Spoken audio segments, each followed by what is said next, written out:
Perang kemerdekaan di Indonesia bukan hanya sekedar peperangan fisik. Bagi para pejuang, perjuangan ini merupakan bagian dari jihad. Namun, apa sih makna jihad itu sendiri dalam konteks ini? Eits, tapi sebelum itu, yuk kita pelajari sedikit tentang apa itu jihad dan bagaimana perkembangannya di Indonesia. Secara etimologis, kata jihad berasal dari bahasa Arab yang berarti berusaha atau berjuang. Secara garis besar, jihad melalui 4 era, di antaranya yaitu era Nabi Muhammad SAW. Kalian pernah dengar mengenai Perang Badar dan Perang Uhud? Kedua perang ini menandai masa awal jihad. Kedua merupakan era Khalifah Rashidin, ekspansi besar-besaran wilayah Islam keluar Jazirah Arab. Lalu masuk ke zaman pertengahan yang dimana ditandai oleh Perang Salib dan Perang melawan penjajah. Dan yang terakhir, era yang saat ini kita jalani, yaitu era modern, jihad kontemporer, dan berbagai interpretasi lainnya.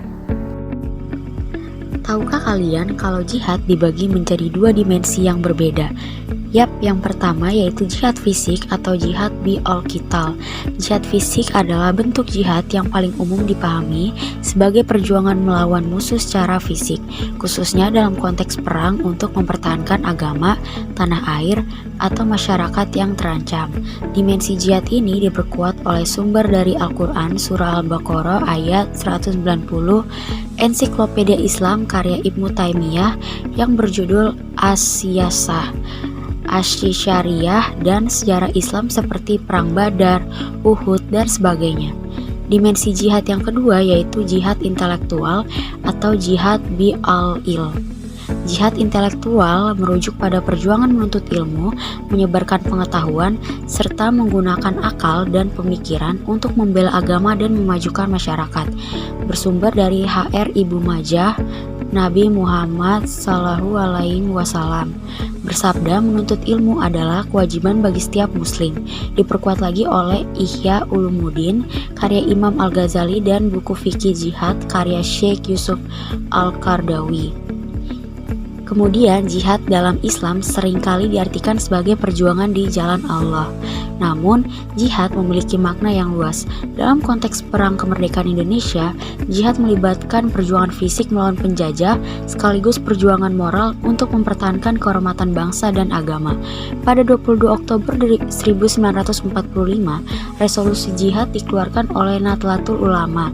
Resolusi ini menyerukan umat Islam untuk melawan penjajah demi mempertahankan kemerdekaan Indonesia.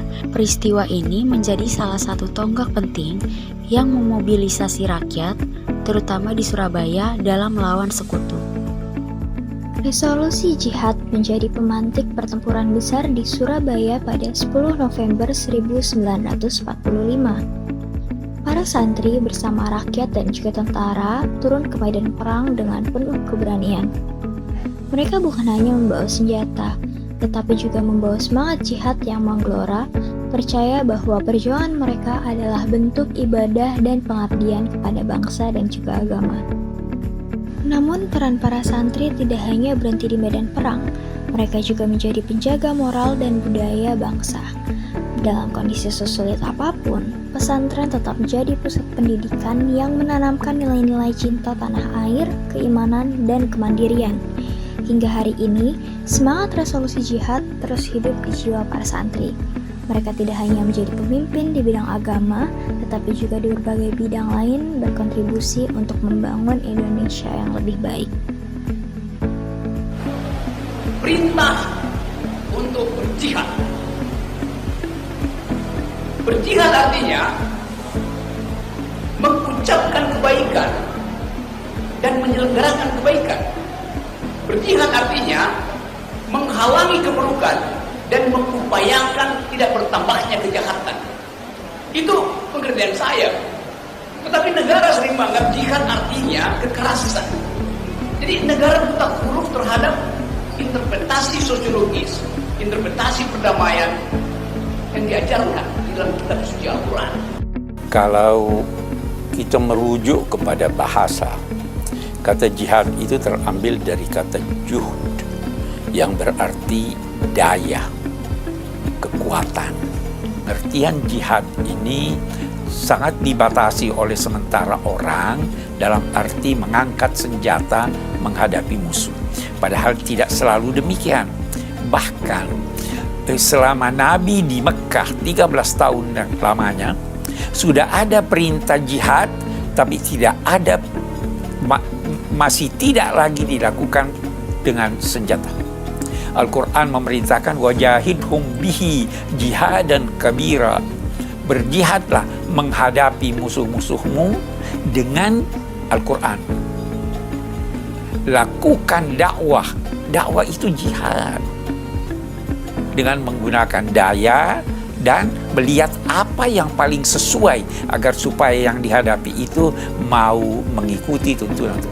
Jahidhum bihi, dan jihad itu dinamai oleh Al-Quran jihad dan kabira. Sayang sekali lagi kita membatasinya pada perang. Sebelum datangnya Islam, masyarakat ini sering berperang belasan tahun, terus berperang. Datang Islam mendamaikan mereka, datang Islam mendidik jiwa mereka, sehingga pada akhirnya mereka tidak senang perang.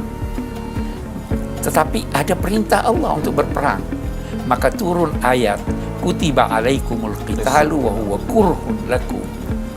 Diwajibkan kepada kamu berperang, padahal kamu tidak senang pada peperangan. Sekarang sudah berubah menjadi tidak senang. Nah, kenapa diwajibkan? Boleh jadi karena ada musuh datang dari luar. Kenapa diwajibkan? Karena ada kebaikan yang harus diperjuangkan.